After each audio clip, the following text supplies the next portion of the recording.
Star Wars sequel trilogy is back in the news as John Boyega is promoting projects, Rian Johnson's promoting projects, and anytime someone who was in Star Wars is talking about other stuff, they get asked about Star Wars. And it has us thinking, with Star Wars having new movies eventually coming, what lessons were learned from how the sequel trilogy was made?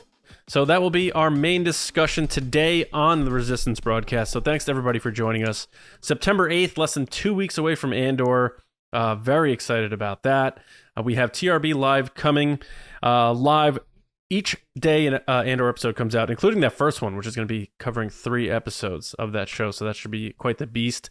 But running the gauntlet with me, as always, Lacey and James. What's going on? What's going on with you, Lacey? What's your deal? What's new in your life? You got your pumpkin spice on the way? Are they already here? Has it changed your year? What's going on? So it is pumpkin time, which is really exciting. I haven't been to Trader Joe's yet, which is like my thing. And then I go buy all the pumpkin items. Have not done that yet. However, I did get pumpkin granola from Target, which is limited edition. And it's amazing. I'm going to go to Target and buy all of them so that I always have it.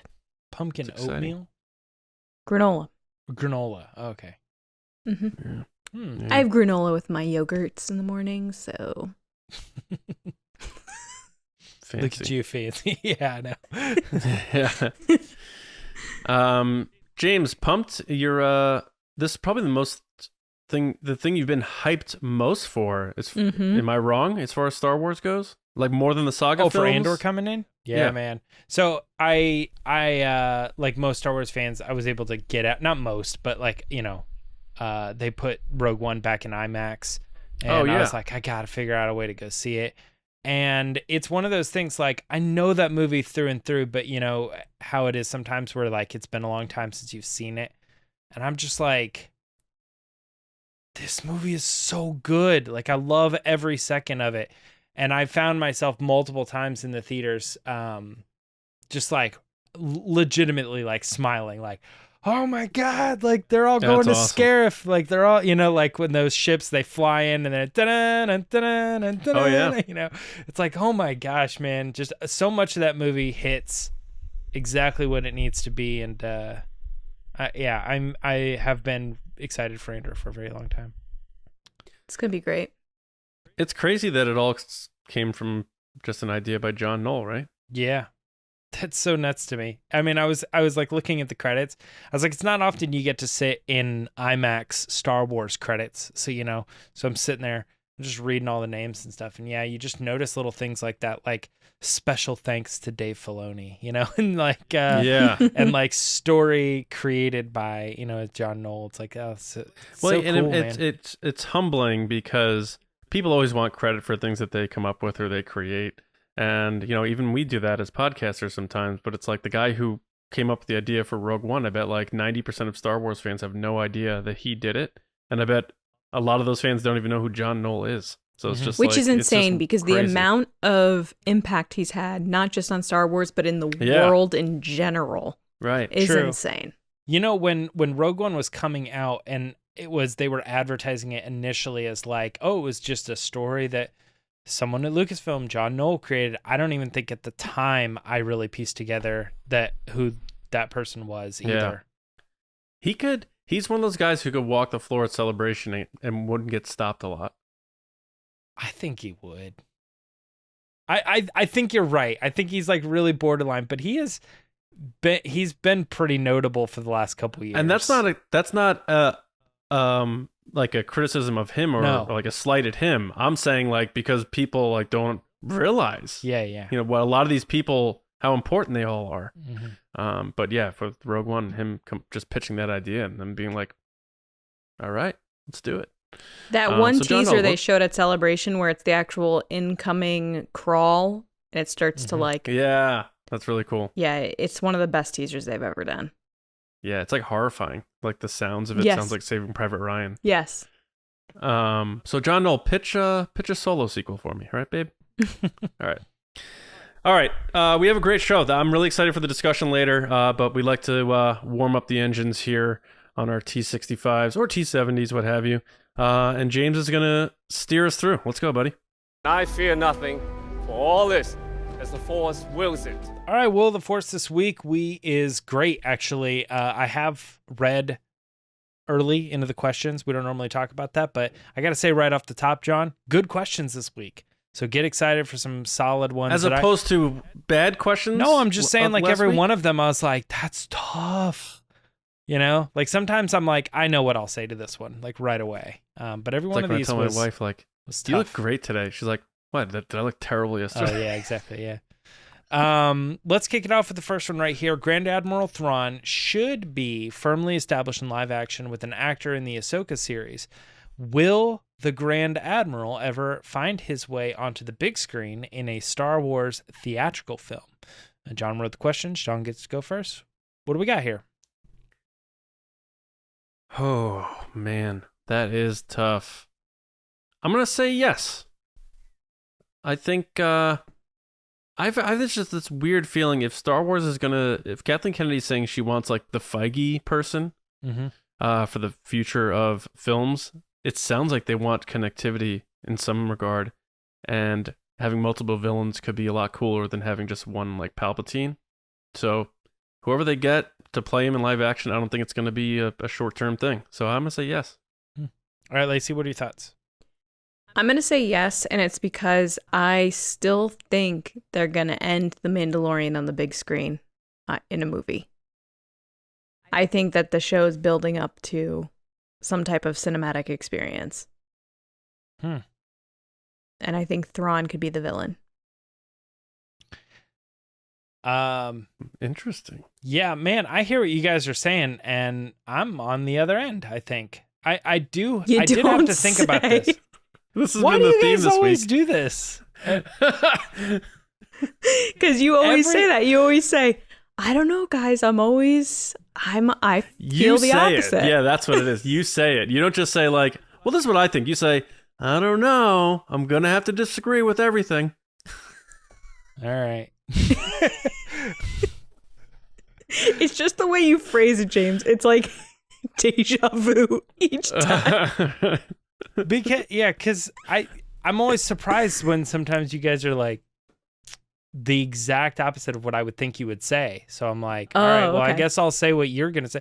Like, why would I be the one that's like, no way they're going to put Grand Admiral Thrawn in a movie?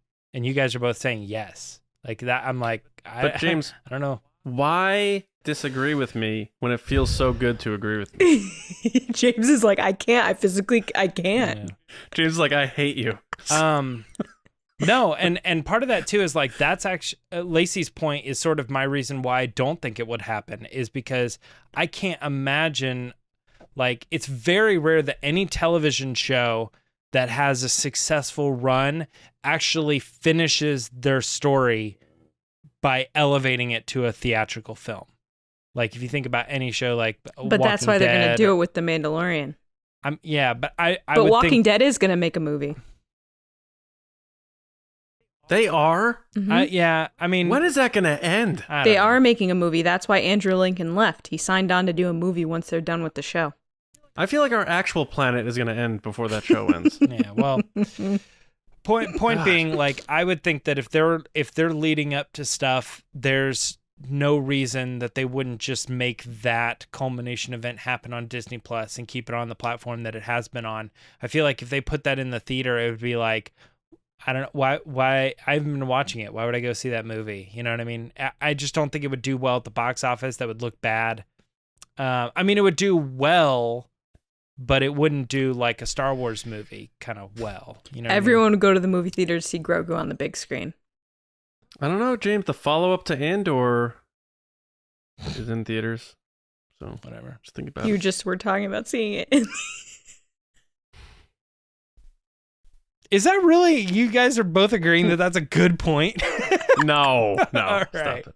Yeah, just trolling you. Get out of here.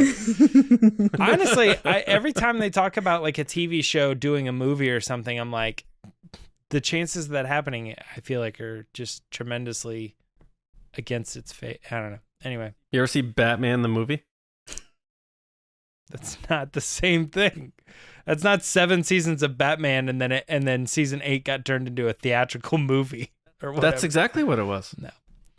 The Adam how West about Downton Batman. Abbey? I know what you're Downton saying. Abbey was Oh. multiple series and then a movie, multiple seasons. Is it? That's a good point. Entourage. But that's like an anomaly. Entourage, I guess, yeah. But that's rare. You can give examples. What? I'm just giving you a hard time, James, because you keep just being like, no. Okay, well, all right, I guess. Yeah, because Yeah, I'm trying to sure. say that it never it's very rare for that to happen, and you're like, here's a rare example, and I'm like, okay, that's a rare example. How about that What do you want me Breaking to Bad movie say? they It did? doesn't happen often. What? Yeah. Anyway, The Breaking Bad movie and the Sopranos movie they just did. I too. don't count the Breaking Bad movie. Oh. All right. Because it also finished on television, not in theater. Anyway, we're moving on to the next one. It's a Patreon submission. It comes from Major Charles A. I hate both of you guys. Anyway, when we another Thrawn question. When we meet Thrawn in the Ahsoka show, will he be the head of an Imperial remnant? So, any chances that Thrawn is still going to be in control of Imperials to some degree? Lacey? James, I want you to answer this first because you're the Thrawn guy. Oh my gosh. Sure, Lacey. Thank you for thinking of me in such a lovely way. I will go first.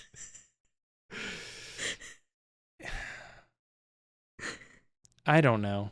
Yeah, I'm so thrown. Yes, he Are will. you so Thrawn? No. Oh!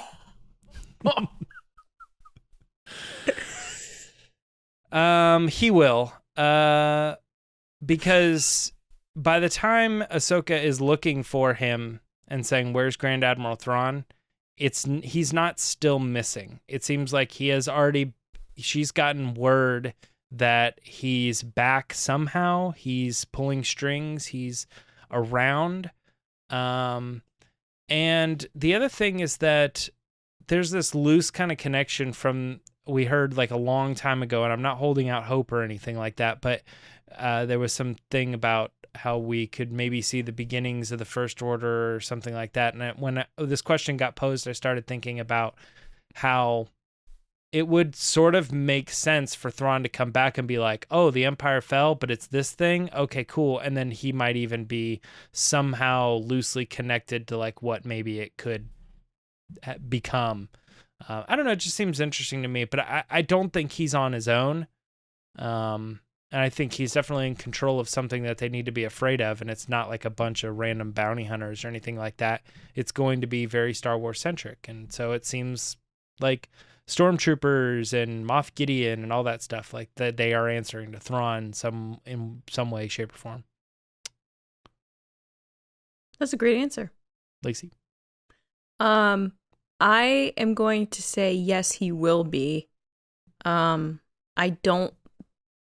I mean, similar to all the points that James just made, I don't think he's going to be like some random commander, like a head of some random group of people.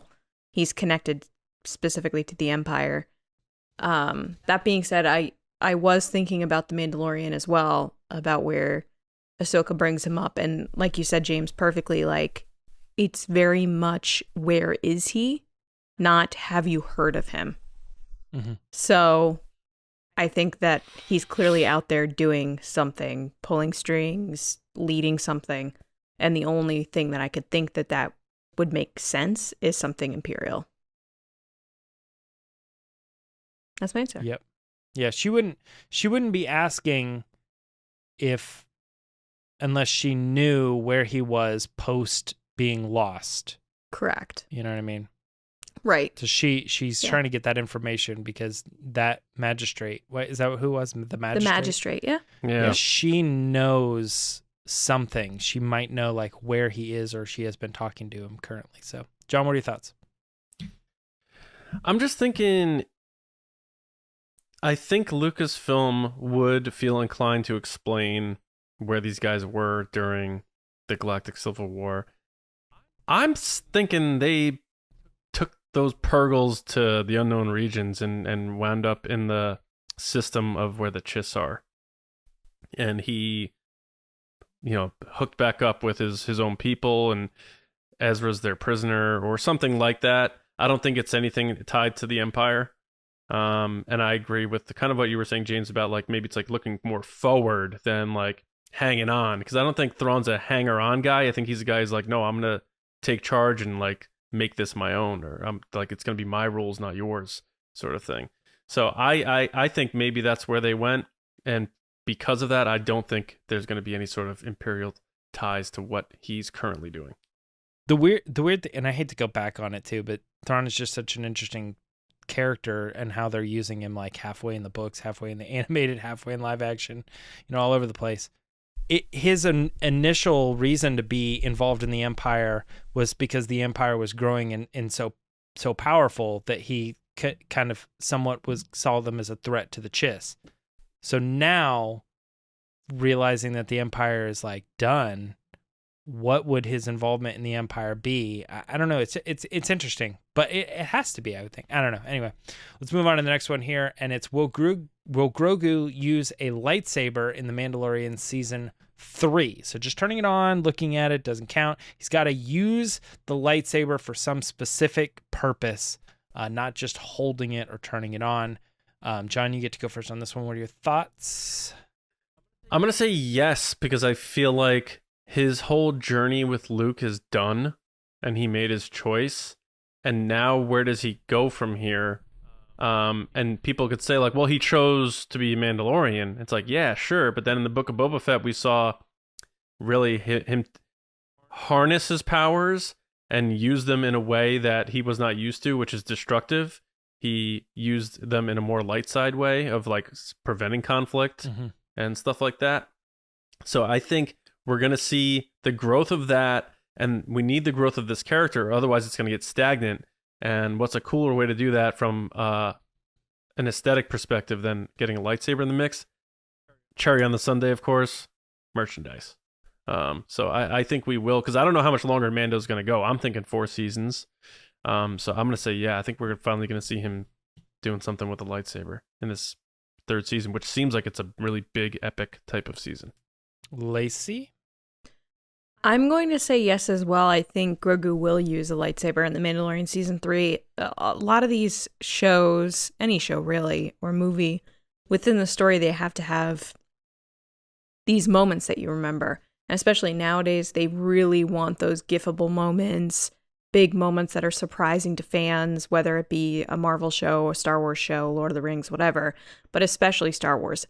All these creators live for the moments that everybody's talking about for, months, years later, which everyone has to acknowledge that, of course, there are some moments with Mando that have done that, but more than any Mando moment have been Grogu moments that people just consistently post about, talk about, hey, remember this happened, constantly just discussing them. And I think that with where the character is, the next step and the next big moment for that character would be to use a lightsaber. So I'm going to say yes. And they also hint at it in the past season where he's with Moff Gideon. Moff Gideon's like, oh, do you want this? You can't have it. So now he needs his own lightsaber. And there was the artwork too for season 2 that had Luke and Grogu, and the lightsaber was like floating, being built. Mm-hmm. Yeah, Remember and he was that? building it. Yeah. Oh, right. I think that you guys are right on this, because it seems like the thing that people want more out of Grogu than the Mandalorian thing. Like, I definitely see artwork and things of him wearing helmets and like looking like the Mandalorian style, but I just feel like what that like childlike thing you want out of seeing Grogu is him having force powers and having the Jedi and kind of walking in that Yoda path. And I feel like they could do some really cool things with the special effects, as they had him like hopping and doing flips in the last season. Like, it seems like they could very easily step it up, and the next progression of that would be like actually have him do like a Yoda Attack of the Clones style fight to some degree. I don't know that that's season 3, but I think that a lightsaber could be coming. The only thing I have a hard time with is just the fact that it seems like they made it very clear that he had a choice, lightsaber or Mandalorian lifestyle, and then he went back to Mando. So I don't know. He left it. So that's hard to say. What about my point about how he clearly has still evolved in his use for the Force after he made that decision? I could still see him being a character that is with Mandalorian and not pursuing the Jedi lifestyle, but still pursuing the Force. All right. And also, I don't know that he made that progression. Like he probably learned those things when he was with Luke. Yeah. And then walked away. The frogs and stuff. Yeah. So it's like he hasn't learned that since making the decision. He probably learned those things before he made the decision, and then he made the decision to walk away. Right. Yeah. Okay. One last Will of the Force this week, and it's another patron submission. This one coming from another one of our majors, Caroline Margolis. Caroline sent us the question and wanted to know, will the Ahsoka trailer be released officially before or after the new year? December 31st, 2022, before or after, Lacey? Ooh, Caroline, great question. Do we know when Ahsoka is coming out? Is it next spring? Do we have a date or release time? It has to be at least after Mando, and Mando's starting in February, so you got to figure after April. I'm going to say after the new year, because if you're looking at the schedule as it is with everything that's going on with Disney Plus and Disney and Star Wars, they're not going to want to promote something like Ahsoka and leapfrog Mando's spotlight or Mando's time. So I'm going to say after the new year, but not even after New Year. I would say like Celebration, which is April. I'm just gonna get to the point. I'm saying Celebration too. I think that Mandalorian's gonna end around the time of Celebration, maybe shortly after. I'm not sure. I gotta look at the schedule. And that might have been planned on purpose, by the way. And leading into Celebration. Yeah, whenever Ahsoka comes out, they seem to like to do these trailers like 2 months before and then another one a month before or whatever. So I think Celebration's like a no-brainer. So I can't wait to go to Celebration. So I agree that my biggest thing on the why it won't be released this year was that what you're going to get on Disney Plus Day is something Bad Batch related, if not like the announcement that it's happening and maybe a trailer, maybe something, poster, something. But I think the big thing going to be coming out of Disney Plus Day is going to be the Mandalorian Season 3 trailer. I think that's when they'll drop it. And they wouldn't also put Ahsoka out before and during that ramp leading up to Mandalorian. I think we're going to get the Mando trailer that you guys got at Celebration. That's what I'm saying. Oh, okay.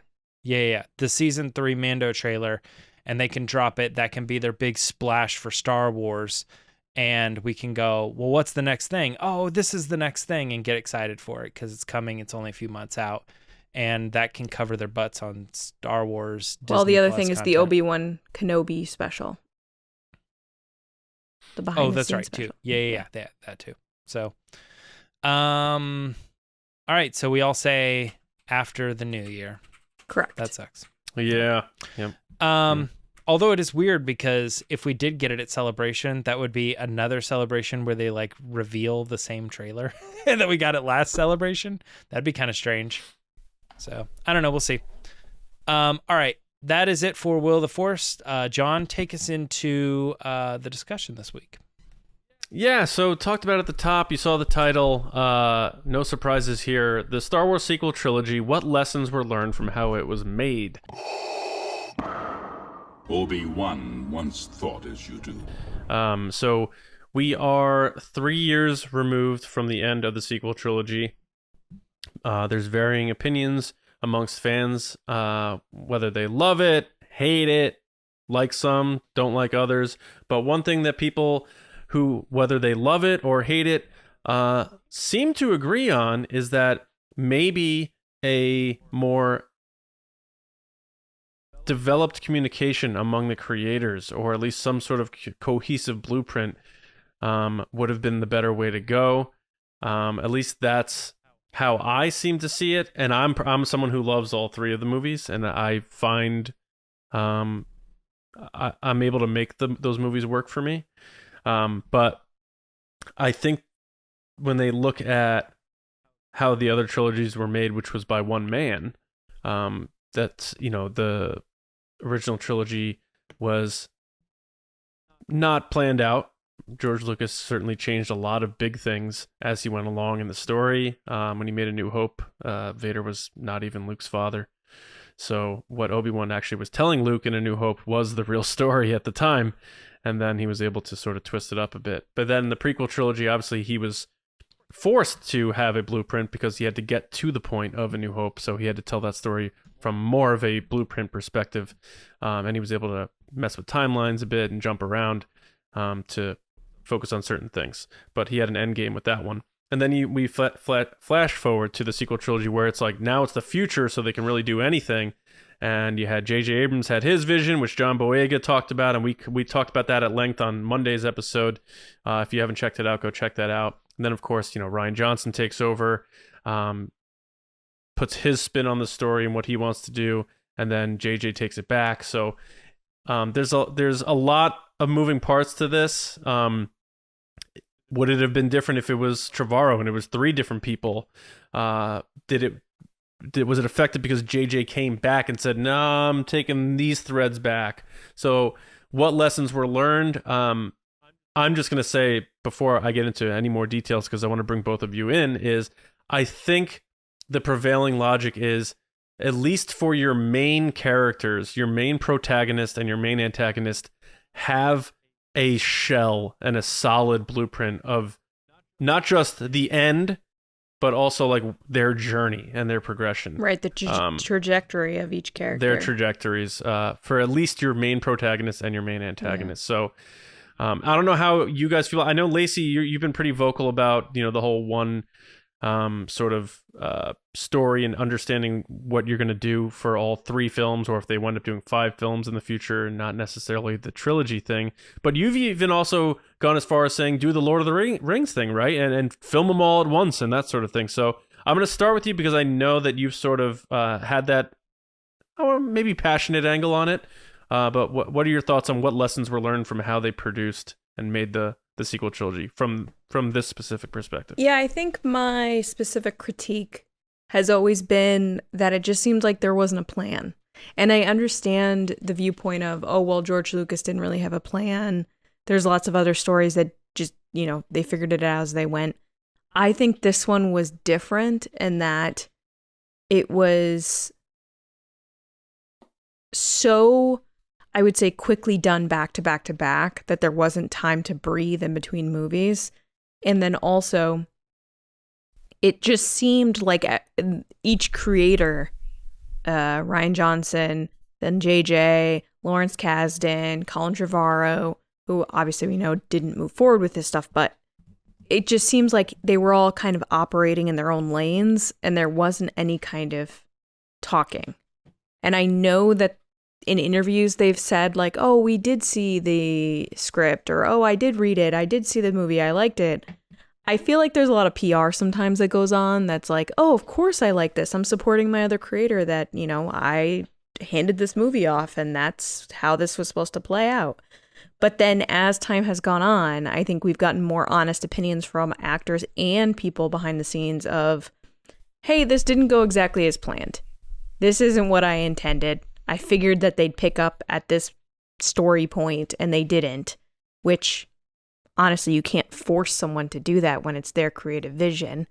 But I think the story suffered from choices that were made between the movies, because if you were to watch the movies back to back to back, which I'm going to be completely honest, I have not done yet. I have never watched Force Awakens, Last Jedi, and Rise of Skywalker back to back in one sitting.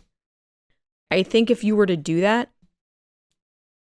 you do get a disjointed feeling or story from these characters, because first of all, the time frame between the stories is just so short that there isn't any kind of growth there, I feel. Second of all, it just seems like the characters are different based on how their voice is being written by the person that's working on the film. So I think overall, that's my biggest critique. It always has been, is like, I've always been very honest that I was like, hey, if someone wrote all three of these, like if Lawrence Kasdan wrote all three of these movies, we'd be having a very different conversation right now. On the flip side, if Rian Johnson wrote all three, we'd be having a very different conversation right now. I just think that the choices that were made from episode 7 to 8 were one way, but then to revert back to choices that were made in episode 7 with 9, then kind of made 8 confusing.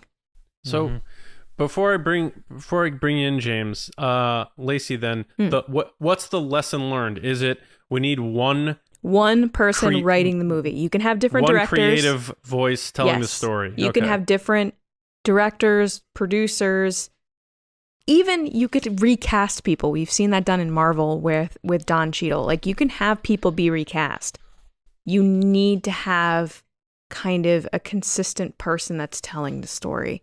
Because once you change who's telling the story from person to person to person, or don't have I would say an outline of what the story is supposed to be, then it just gets crazy. And I always use the example of like the telephone game that you do in elementary school, where you have 3 partners and someone writes the beginning of the story, someone writes the middle of the story, and someone writes the end of the story. The ending is not going to be what the person that started the story thought it was going to be, because it's a different viewpoint. That's just how humans work. We all have different experiences and backgrounds and, you know, values that then set what we find important in storytelling. Yeah. Yeah, I don't disagree with, I think, anything she said there. My thing is like, I'm pulling up, I pulled up like a list of the greatest trilogies, like what worked, you know.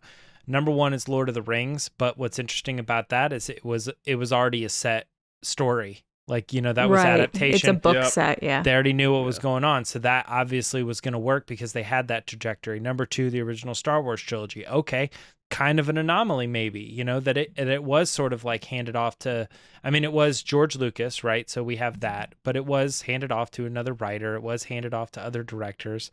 All right. But one thing that I noticed here that's really interesting is, and I'm going to skip a couple of them, but number 3 is Back to the Future. And then a few down the line, they also have The Matrix. And I'm like, both of those movies were movies where they made one and then they were like, oh, wow, this is really successful. Let's do a trilogy. Boom, 2 and 3 shot at the same time. Yeah. Yep. And so that is almost like both of what we're saying here. Like they were surprised by the first one, which Star Wars wouldn't be in that situation. They should know they're making 3, you know? But they were surprised by that first one. And they then said, now where are we going to go? And if we're doing 3, we can't just do 2 and then see where 3 takes us. We're doing 2 and 3. So let's figure out the best way to make this work so that not only do 2 and 3 feel good, still connected to 1, because we don't want it to be like 1 and also 2 and 3. We want it to feel like a trilogy in itself. Sure. But they didn't do that for this trilogy. No, they didn't do that. And so I think that's why I'm saying I'm in agreement with not only Lacey here, but I think the general consensus of like what you were saying before is like, there's something about this whole, like, why didn't Star Wars just say, we know we're doing 7, 8, and 9. It's absolutely happening. We don't need to see how the box office goes and if we get approved for a sequel. They knew they were doing it. So why didn't they handle it like these other properties? And the only thing I can think of is Matrix Trilogy was number 9. Number 7 on this list was Indiana Jones 1 through 3.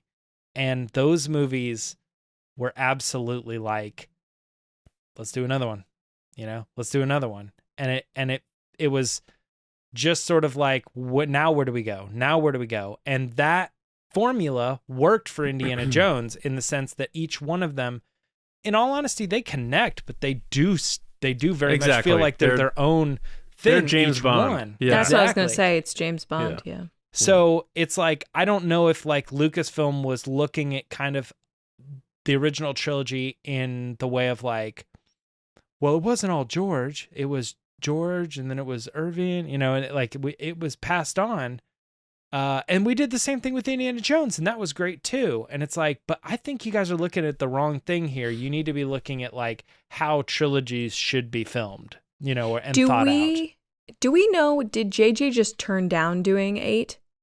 He did. So maybe I would assume that they went into this being like, JJ's going to do it. And then he did the first one and was like, it was too much. I loved doing it, but I can't do more than this. And so then they got Ryan. That's what it was. He didn't want to be in the UK for 6 years. But here's the other thing too, is like that's where they're running into it now, by the way, if we tie it back to Monday's conversation of Kathleen's now looking at what happened with the sequel trilogy, I bet, and going, I need someone that's locked in for 5 years. I can't do this again. And that's where she's running into the issue of nobody wants to lock in for that. But she doesn't want to be in the same position that she was. There's also another huge lesson.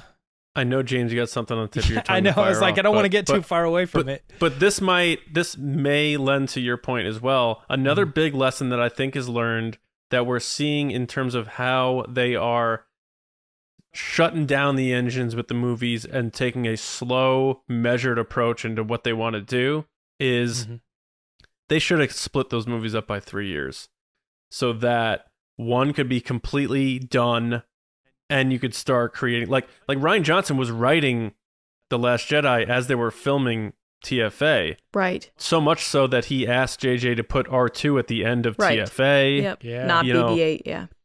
It would have been way better if that movie was done or in the can and then he writes that, maybe even after seeing the movie.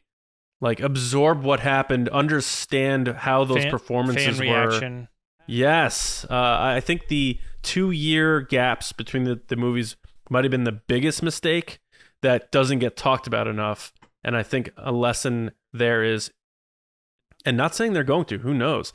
If we're going to do another trilogy of movies, like is Star Wars still doing trilogies, we got to split these things up. Yeah, that's what I was saying earlier. The timing. They needed more time. Oh, from that aspect. Yeah, okay. I thought you meant from just the production of the movie itself. That's you mean the spacing between. Yeah. I don't disagree with that, but what I was going to say was sort of on the other end of that, and I think both of them are approaches that could have worked. What I was thinking though is I think one of the mistakes that they made is not so much that JJ. I mean, it could be said JJ should have done all 3. Okay, maybe you could have that argument. But I think with JJ, I think with JJ not saying, I don't want to do that, it's, not close to my home and just kind of real life situation. Okay, that's fine. I don't think it's that big of a deal, though, if you hand it off to somebody else and let that person do 8 and 9 and maybe even film those 2 at the same time. Which was also the intention.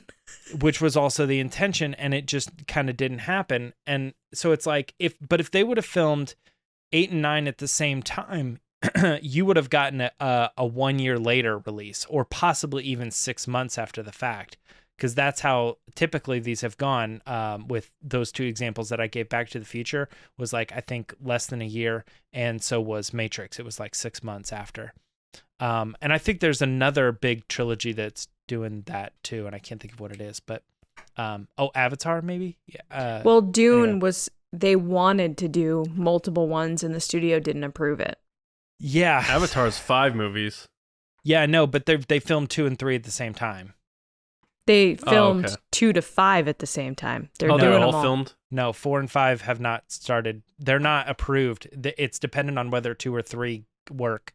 Interesting. Yeah. Can that guy just come back and make a proper sequel to Terminator 2? That would be great.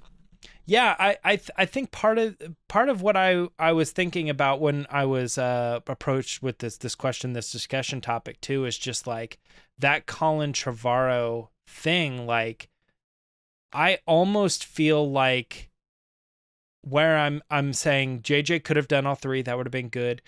JJ could have done 1, and then you could have had Rian Johnson do 8 and 9. That would have been good. I also think that having that third director be an option would have been good too. I feel like one of the biggest things that was bad was going back to JJ, because JJ had something in his mind when he started it, and he's like, I know where these characters ended up. That's fair. But I'm going to let somebody else handle that story. And then when they handled the story and he got back in, he had a tough time trying to figure out where the story was taken with how he always imagined Rey and Finn and Poe. They should have left it with Rian Johnson. And it's like they either should have just let Ryan do it, or arguments over the script. I'm sure it would have been good or bad or whatever, but I still think it maybe could have been good to just let Ryan let go of those characters and let someone who didn't have any preconceived notions over where these characters were supposed to go and just go into writing that last film. I feel like it was weird that they brought JJ back, and I love the movie, but I think, as Lacey stated right at the very beginning of this conversation, something weird about like being here, taking a step to the left, and then having to either keep going to the left or trying to take a step back right, and we never really went anywhere, you know? It just... JJ moved back to where we were going. And there were so many elements and variables that changed from 7 to 8 with characters, plot lines, the big bad guy, so many things Ryan took risks on, which was his creative choice, and I get that. But then to go back a 9 and be like, actually, the bad guy's this person, and this is happening, and this person, and you're like, wait, hold on, what? Yeah. This doesn't connect. It just seems like they were just kind of grasping to make it work. Like you were just saying. It felt like after Last Jedi came out, it felt like people were very like, oh man, Star Wars took a hard turn in the wrong direction, and I was like, I'm fine with going that direction, but as long as I would think the trajectory would still have kept going, and it you know didn't. what I mean? And it didn't. I think it bent back, and it's like, okay, well, I would have been happy with either, but it does feel a little strange, you know. The villain thing for sure is tough to sell on a lot of people when I try to explain why I like The Rise of Skywalker. And then I think about, that concept art for The Force Awakens where they're underwater at the Death Star wreckage on Palpatine's throne. Like, those ideas were always there. So when Kathleen Kennedy says the plan was always to have Palpatine involved, I have to partly believe her, but I don't know if it was as big as he was and he ended up being involved. I thought it was going to be more of like this just hovering presence of all the wreckage he caused. Yeah, I kind of just feel like... Or like she was a Palpatine, but he's dead. Right. She was supposed to be a Kenobi from episode 7. I know, but I'm saying like that could be another storyline if Palpatine was always involved. Like his legacy would still be around, but he would have still been clearly dead. I just find that it's just difficult to kind of what my dream would be, honestly, of this scenario is to sit down with JJ, sit down with Ryan. And I want to ask, okay, JJ, if you were doing all 3, what would the story be? Okay, Ryan, if you were doing 9, what would the story be? I just want to know. I just want to know what the plan was. I agree. I would love to that's a conversation I would love to have. I would love to know what Snoke's, the real idea with Snoke was supposed to be. Because I'm sure it wasn't just like a one of many clones or something for Palpatine. But Had Ryan not killed Snoke, what would JJ have done with Snoke in 9? Or if he did kill him, what was your plan then? Yeah. The whole Kenobi thing, people have told us that they talked to people and said Lucasfilm said that was JJ's plan. And when you watch TFA, you're like, oh yeah, why would Obi-Wan, who doesn't know Rey, reach out to her? She has the British accent. Yes. There's a lot of things that and they used even Alec Guinness's voice a little bit for that too. And then I think about it, I'm like, man, if they did that and she was a Kenobi, and then we see the Obi-Wan Kenobi series, like maybe they changed that series to introduce like a love interest or something. And I could see Obi-Wan, he's there on Tatooine for all these years. Why wouldn't he find somebody? And then he has a kid, and then maybe the Sith find Rey's parents and kill her, and you could still do that thread where her parents got killed and she got orphaned, but she wound up being a Kenobi. But it's not like we went to Christmas and Grandpa Obi-Wan was there and my mom and dad were there. It's like, no, you're still not connected because of all the things that happened, but you could still make it work. And then the Kenobi series maybe has more power behind it. And you could still do the nobody becomes somebody thing because JJ wanted Finn to become a Jedi. He was a janitor stormtrooper taken from parents he doesn't know, an absolute nobody whose name was a number, and have him become your Jedi, nobody becomes somebody. And there have let definitely Rey- been hints from John Boyega that he was spoken to about how he was going to be the hero. Right. And so then you would have had both. Really? And you would have had... Yeah, in a I've recent never heard interview, that. he said that someone had said something to him along the lines of like, oh, it would have been great if you were the hero because you had the lightsaber. And he goes, trust me, conversations were had.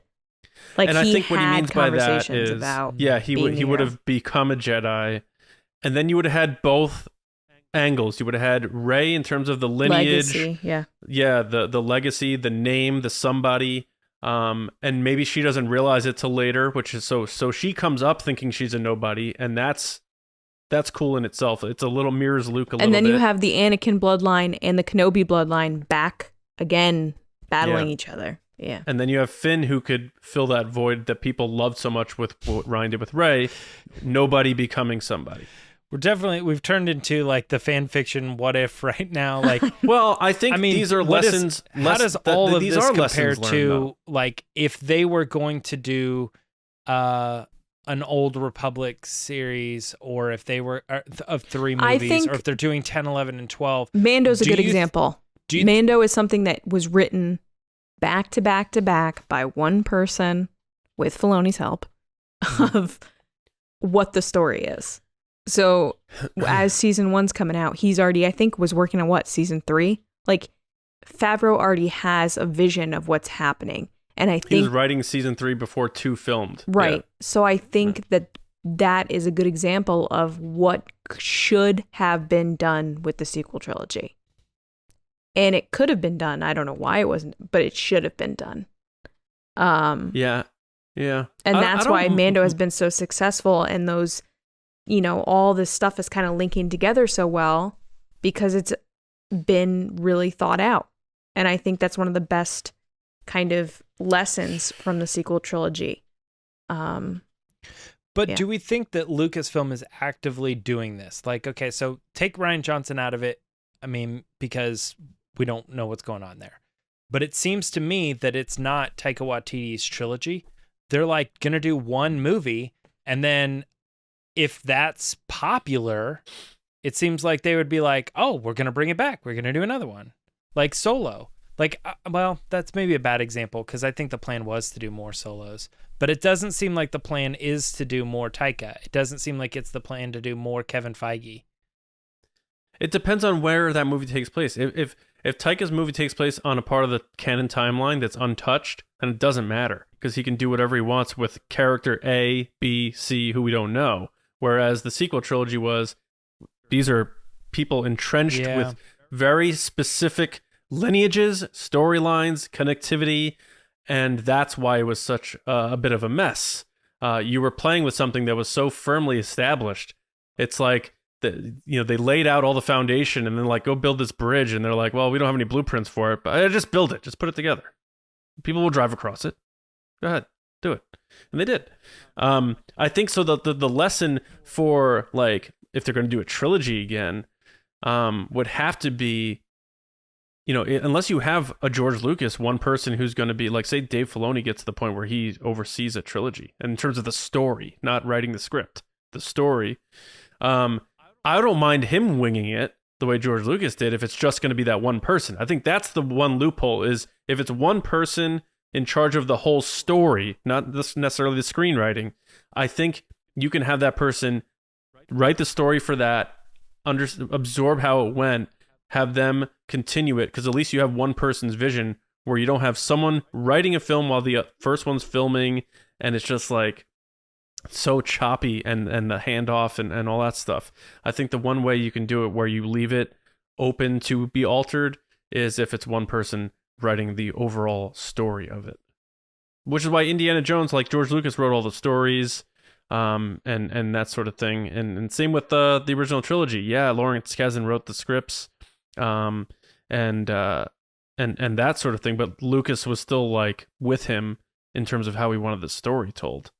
It was still George Lucas telling that whole story and changing things. Like Lawrence Kasdan wasn't like, got a great idea. Darth Vader's the kid's father. And Lucas is like, oh! No, Lucas is like, I want to make him Luke's father. And Kasdan's like, all right, I'm going to write you a hell of a scene then. It's so crazy though. It's like, you know, we were talking on our Patreon a little bit about like how social happens and like when companies say they want things to go viral. It's like, I can't imagine being in the situation where we're like, well, we're getting ready to do a Star Wars trilogy and it has to be a big hit. Like, you know, it's just like, how do you plan all that out of like, well, we're going to hire this person and we're going to put everything on their back, you know? You are the person that's going to shepherd the story. You're not going to direct. You're not going to write. You're going to be the person that's just like, when the writer gives you a great movie, you're going to go, this doesn't work because ultimately in the third one, this thing's going to happen. Right. You know, it's like, but George's treatment, we're going to throw that out. yeah. Oh, that interview like just breaks my heart when he's like, I gave, or even the interview where he's signing the contract and like him and Kathleen Kennedy are there and he's like, I gave them the stories and she's like nodding. I'm like, you. She's just like into the trash can. You know what sucks about that side tangent? That's all because of the prequel hate. And it was still fresh at that time. It was 2012. Yeah. People still didn't like the prequels. And they were like, George can't do it anymore. He lost it. So they like didn't have faith in what he was doing. Yeah, it's interesting because I know that's a big tangent from what this topic is. I know that he has talked very loosely about what it was when he got like into the microbiology of what makes up the midichlorians and the Force and stuff.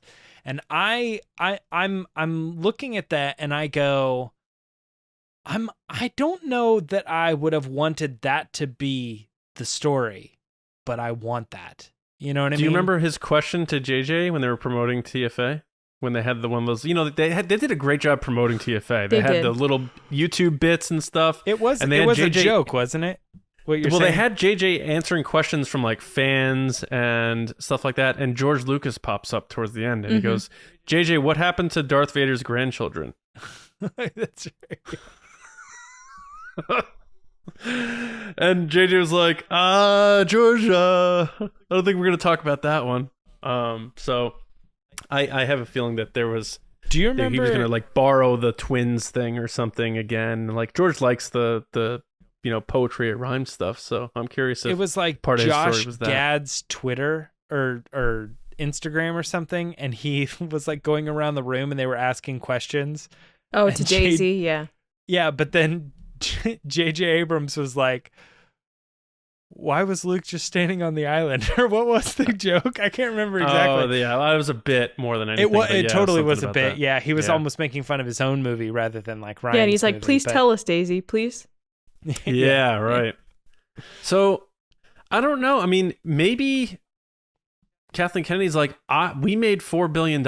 I think what we did was great. So I don't think we had to learn any lessons. But I think when you hear her talking about we're stepping back and reassessing how we want to make our movies, that they certainly did take away lessons. And she does listen to criticism from the fans because she brings it up.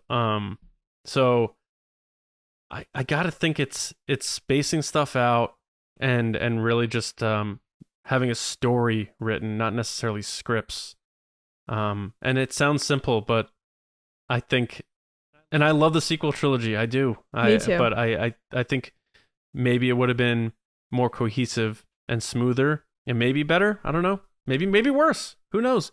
But if they had the story at least told, like write the story. I just want to know. It's probably going to happen maybe years and years from now. I just want JJ to just admit what his story was, and I want Ryan to tell me what his story was. Me too. Oh my God. Like, and I'm not even going to be sad about it. Like, it is what it is, but I just want to know. Like, you want to see the person finish what they started. It's weird that the Last Jedi script hasn't been made public yet. It isn't? No. The Last Jedi script? Yeah, like you can find the script for TFA online. I don't know about Rise of Skywalker either, quite frankly. But I know that was a big deal where people were like, I don't know why the Last Jedi script hasn't been released to the public. So I don't know if that's still the case. I'm pretty sure it is. But It's again, I don't disagree with what you guys are saying. I think that would be a perfectly good way to handle it, is space the movies out. But or you could say you agree with what we're saying. I'm still on the train of what I would prefer best is knowing that they're doing the 3 movies and just having the story be like, this is what we're doing, and we're going to spend all the money and just do all 3 at the same time. I think and then I think release that's the them best way like to do back to back. Lower that period of time for speculation and just be like, let fans be like, I mean, I'd love to talk about it and speculate, but it's going to be out like in 6 months. So who cares? You know, like maybe it might even deter setting expectations. But when it's 2 or 3 years away, then people are like, oh, well, I've got all the time in the world to build up in my head what I think this is going to be. People might just set it aside and go, I don't know. I loved it, but I don't want to think about it because I just know the next one is like right around the corner. So I'm just going to go in, boom. You know, so totally I think that could random. be really cool. Yeah, that would be cool. Totally random, John. The script is available. In 2018, The Last Jedi really? script was made available to the Academy's Margaret Herrick Library. And people went immediately to go get actual transcripts. And it says, that's Rey, what it finally was. speaking her greatest fear, something she had hoped for against hope was not true, but finally it sets in. Rey speaking. They were nobody. So I don't think it's online, right? No, Or you have to go get it from the library. That's what it is. Yeah, that's what it was. Right. Now I remember. Yeah, you have to go to this like location and get it. Yeah, in a forest tree with old books. But you know, the other thing I thought about, I wish I researched this trilogy more heading in, because Nolan's Batman trilogy reminds me a lot of the sequel trilogy in that the middle one is dark as hell and completely different from the first one. And then in the third one, he brings it back around to the whole League of Shadows thing. And like, I've never even seen the last one. It's good. I enjoyed it. Tom Hardy does a great job. And he did want the Joker to be involved, but obviously Heath Ledger dying screwed that whole thing up. Well, Carrie too. Carrie passing away. Yeah, true. I'm just thinking from the villain perspective, they had to bring Bane in because... I'm just thinking about actors then affecting. Oh, That's sure. another thing Yeah. here I'm sure that they learned is, like, how do you handle Don't let situations important like that? characters die in real life. Yeah. I'm just kidding. Yeah. Like, how Well, do you that's do? also something people don't talk about because they did such a good job with it. They do. Yeah. They did do it really good John, job. you bring up a good point with the Batman thing, though, because that not only that has so many different angles of similarity and also completely We may have to do a different whole thing. podcast comparing those two trilogies because it's they, crazy. They definitely did. They did like one movie and they're like, that's it. We're never going back. And then they did like a second movie and they're like, that's it. We're never going back. And then they're like, fine, we'll do a third one. So it completely separated, never planned out, all written and directed by the same person, though. Both. Yeah, it was Nolan directing all of them, but his brother co-wrote, and I believe Goyer? And then there was something else I was going to say about that too. Oh, just in general, that Nolan had never done a sequel before. Right. Yeah. Yeah, it was Goyer. David S. Goyer and Christopher Nolan co-wrote, directed by Christopher Nolan. And then, yeah, they And did the those were sequels, but spaced out every 3? 3 years. Yeah. Yeah, 05, 08, and no, 05, 08, and 2012. I was going to say, I didn't think they were evenly spaced.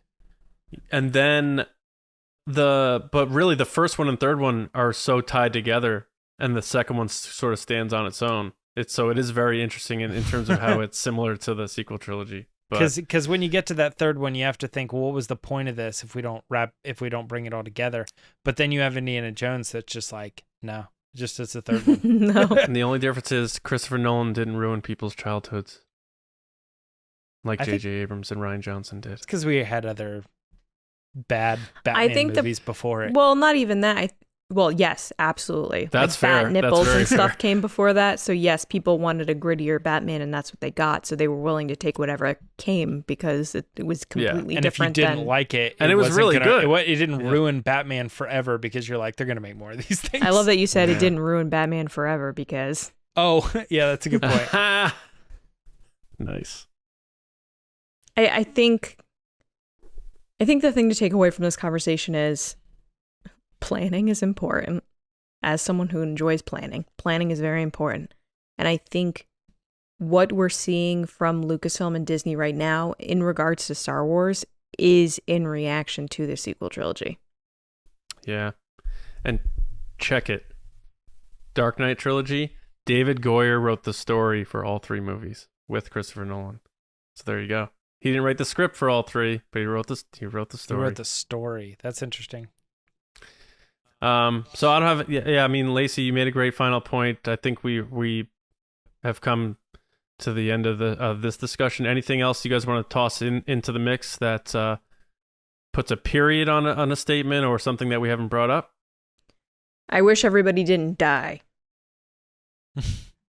I hope that the next trilogy that they make, they don't kill everyone.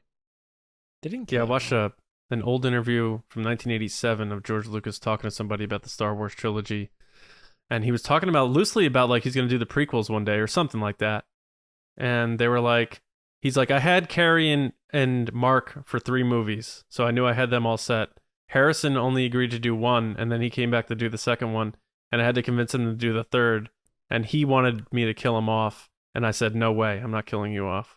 And I'm like, oh man, if Lacey saw this interview. George gets it. He gets that it's not a happy ending if people are dead. But I think Kazan agreed too. He was like, he had a full arc. And to be fair, Han is pretty silly and doesn't serve that great of a purpose in the third one, but I'm glad he lived. I'm just saying, to claim that the Rise of Skywalker is a hopeful... It's so... Oh, we're not getting into that again. So hopeful. It's not. Everyone's dead. Yeah. James, anything else? No, I don't think there's much. The only thing this conversation has done for me is like now I'm really interested in the compare and contrast to other popular trilogies. Yeah, just being like, too. How did that work? You know what I mean? Like, even things that like weren't maybe as successful, like X-Men, X-Men 2, X-Men 3, you know, okay, so there's an example of like, we had something we didn't know if it would be a hit, and then it was a hit, so we made a second one, and that was so big that we completely flopped and messed up the third one, because we just didn't know like where to go.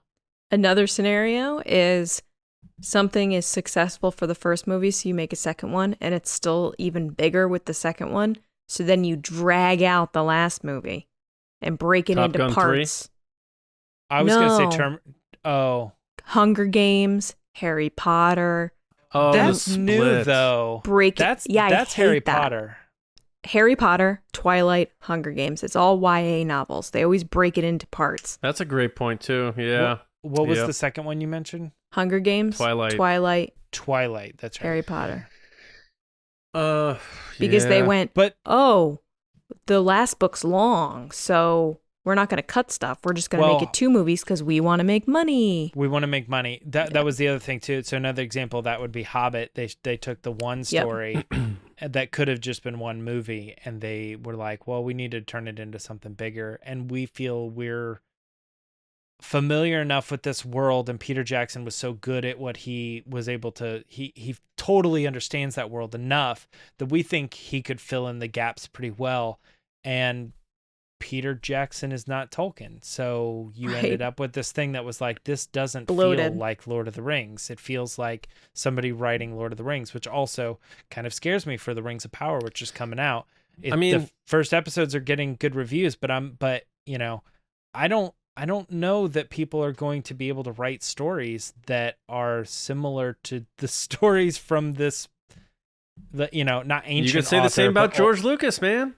I know. You could say the same exact thing. Or the Harry Potter spin-off movie. Godfather trilogy is another great example. First one of the greatest movies ever. Second one matches it. And then the third one, a lot of people really didn't like. And it's because that one, even though it was co-written by Mario Puzo and Francis Ford Coppola was not based on Mario Puzo's book. They wrote the story just for the movie. It was way further, 18 years later. It feels disjointed, bad performances, and a lot of people feel like that ruined that trilogy. So Lacey, to your point, second movie, huge. Let's make a third. I think Hunger Games Stinks. is a good example of that. The second movie was so good. It was the best one of the series. And then they were like, we're going to take the third one, split it in two, really draw everything out, make it this big thing. And it was terrible. So should I not even watch? No, definitely watch it at least once through, but wasn't that great. And X-Men But also. Like the thing about that, Hunger Games, Yeah. fun fact, is that Suzanne Collins, the author, had a movie contract by the second book. So she was already making movies and then wrote the third book, and I feel like she dialed it in. She was like, I already got a movie contract. I like the third book, but I do not like the third and fourth movies. The as much third as the second. book is legit one big marketing meeting. Well, I kind of liked that aspect of it. I thought it was cool that they were like fighting the war. Like Sure. this is, we finally got to that. But I actually have a similar argument to why I like the other Matrix movies, but we're getting way off. But again, it all, but in some ways it's all kind of interesting because it is about how to handle multiple stories in movie form over the course of so many years. And it's just like there's so many different versions of it where they failed, where Hollywood was successful, And what it's fan all just reaction so will be is the interesting. biggest Yeah. part. And You never know. sometimes they can absolutely nail it, and it just for whatever reason just also doesn't work. Like people can deal with a bad Batman movie. People cannot deal with a bad Star Wars movie. So we're dealing with the most precious IP franchise that may have started franchises, and here we are. Great discussion. I think it's something we can certainly pick up on later on, especially as they start bringing back the movies and we can see how they approach them. I think that'll be interesting. So hope you guys all enjoyed this discussion. Let us know what you think. Your thoughts on maybe lessons learned. Did they maybe not learn any? And maybe they think everything was great. So however side of the aisle you're on it, and that's whether you love the sequel trilogy or not, because I think for the three of us, for the most part, we do really like the sequel trilogy overall. And we still see that there's other ways they could have gone.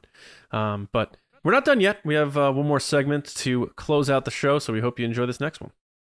All right, guys, it's time for Resistance Transmissions.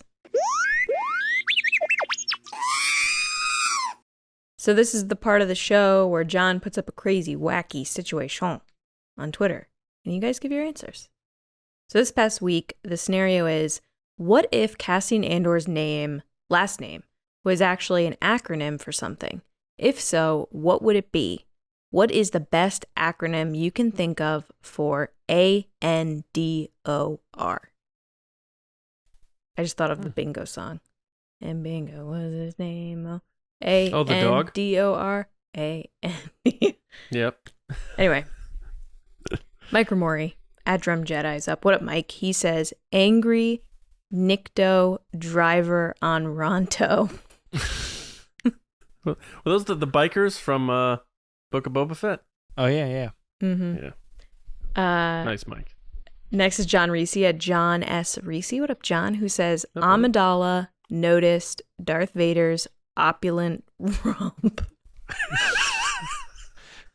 I feel like John had it going like, okay, Amidala noticed Darth Vader, like he's got it, and then he just gets to the end and he's like, I don't know, these are the first things that popped in my head.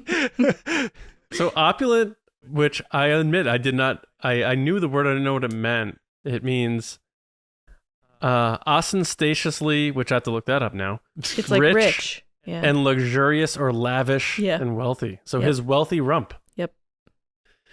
Next is Wolf King at Wolf King 2010 TEN. Hey, Jeremy. What up, Jeremy? He said, all nerf herders dig oversized rancors. Next is I Andrew guess dig Staley. is like they think they're cool. Yeah. like dig. Yeah. Oversized rancors. Next is Andrew Staley at Deuce_Staley, who said, American needing Diego on Resistance broadcast. Let's go. Come on, Diego. Come on the show. Absolutely. Also, get us on that round table. Andrew is up for our Spice Run on Patreon, our exclusive live chat. So if you're interested, patreon.com/. It's going to be an hour of pure serotonin. I love talking to Andrew. All right. So next is Jetta Rosewater at Jetta Rosewater. What up, Jetta? Said another new double of Ronto wraps. Yo, I would kill for a Ronto wrap right now. Right now? Breakfast wrap? Breakfast right Ronto? Now. I would eat 2. I'm starving. I would eat 12 in an hour. I remember saying, like, I was like, if Ronto wraps were sold at a fast food restaurant, I would get them all the time. But Me too. if like that fast food restaurant had like the breakfast taco, you know what I mean? I was like, it would compete with McDonald's breakfast. You know what I mean? It would be like, oh my gosh, this thing. The morning wrap. I'm so glad you got that for me, Lacey, because that was that might have been the best thing I ate that whole I was just weekend. about to say that is the best thing I had all week. And there was that one day that we were at Disney. We had the morning wrap, and then I made John go back and get more Ronto wraps. And we're standing there, wraps. and I'm eating it. And I'm eating it, and John goes, I can't eat this anymore. And then I got another one. Wow. They're so good. Anyway, Semperfi Danny is up at Semperfi Danny. What up, Danny? Said a new DILF of the a new DILF of rebellion. All right. Is Cassian Danny, did Mark a DILF? see that one when you submitted that? And then last but not least is Joey Sack at Joey Sack. What up, Joey? Who said, and now Dengar operates as Rothgar. Oh, wow. That's so well done. That is a Joey. throwback. Man, that Thank was you good. guys so much. If you want to be on the show, make sure to follow us on Twitter at RBATSWNN. Also follow us on our other social media channels, Instagram at The Resistance Broadcast. We're also on Facebook. Definitely check that out. And on audio platforms like Spotify and Apple Podcasts. Please leave us a review. Thank you. John? All right. Yes. Thank you to everybody for listening, watching, being a part of TRB. Keep spreading the word. Let people know about us, especially as we enter the season of Andor. It's going to be a great time on our live shows. So bring your friends to the live chat. Let's fill those live chats. Let's get those numbers up, and let's have a great time on those Wednesday evenings. But a big thanks to our patrons. We are working pretty hard behind the scenes on our next update for Patreon. We'll give you more details when we have them. We don't like to announce things when we're still working on them. But just wanted to let you know that we are working on some updates, and we'll keep you posted with details as those come up. But a big thanks to all of our patrons, especially a shout out for our generals and spice runners. Our generals: Carmelo, John Reese, Jetta Rosewater, Frank Grande, Darth Hurricane, Nick Kratz, Christian Morales, Chris, Brian Smith, Matt Chitty, Danny, Mike Ramori, Matt Heath, Chris White, Brendan McLaughlin, Count Pepto, Samuel Zilke, Sneaky Zebra, and Val Trichkoff. Thank you very much for all of your support. By the way, I talked to Carmelo recently. He's moving back to the States. Mellow. Is he really? Yeah. Come get some pizza. So he's not going to London, but he's going to definitely go to the next celebration after that. So, come hang out with us, Mello. Let's get, like Lacey said, let's get pizza again. Spice Runners: David Probus, Neil Shaw, Kendall Gellner, Ryan Wara, Dave Hornack, Thomas Hennessy, Andrew Staley, and Jeremy Myers. And I also talked to Neil Shaw. He's going to D23, and he's like, if you guys need photos or anything, hit me up. I was like, you're the best. I love Neil. Neil's the best. You guys are the best. Neil, all our patrons. ship us a Ronto wrap, Neil. Yeah. That would be disgusting. Don't do that. You need some like NASA have you not foil made or them? something. My wife makes regular Ronto wraps. I'm going to, but I guarantee it's not going to be the same. It's not the same. They have like a special bread. It's like so good. Your wife does all that stuff. Though she's like a seasoned veteran at that stuff, though. Especially the Disney stuff. Yeah. I'd probably burn my kitchen down trying to make those things. I think the big thing with the Ronto wrap, especially the breakfast one, is just get the right sausage, just get the right bread. And those are things you can buy at the grocery store. It's not crazy. It's just the combination. Can I tell you, I made and then this. You just want to put like eggs and cheese and stuff on them. I made this delicious meal the other day, and it was zucchini and tomatoes and lemon ricotta on a flatbread with some garlic and parsley. I don't like zucchini. What meat did you use? No meat, just veg. All right. I flipped through meat options and veggie options. What I would have liked this. I made a great hamburger the other day, but it didn't have hamburger. It was lettuce, tomato, cheese. I said a meal. I didn't. No, I know, but it's like John was sitting there waiting, like, wait, well, I missed what you put as. You know what, meat. John? I'm gonna make it and have you try it, and you can be like, you know what? Actually, it is pretty good. It doesn't need meat. Where's the meat? Mm-hmm. All right. That'll be the teaser for the episode. Make sure everyone goes to Star Wars Newsnet for all of your Star Wars news every day, of course. As you're eating your Cheerios, get caught up in your Star Wars news. You can find me on Twitter at Johnny Hoey, writing and editing at Star Wars Newsnet, and my movie podcast, Just Like the Movies. We're putting out our episode on Wedding Crashers this coming Tuesday. So check it out. Mang. Lacey. Don't ever say that again. Lacey Gillerin on Twitter and Instagram. You can find at Lacey Gillerin. I said at Lacey Gillerin.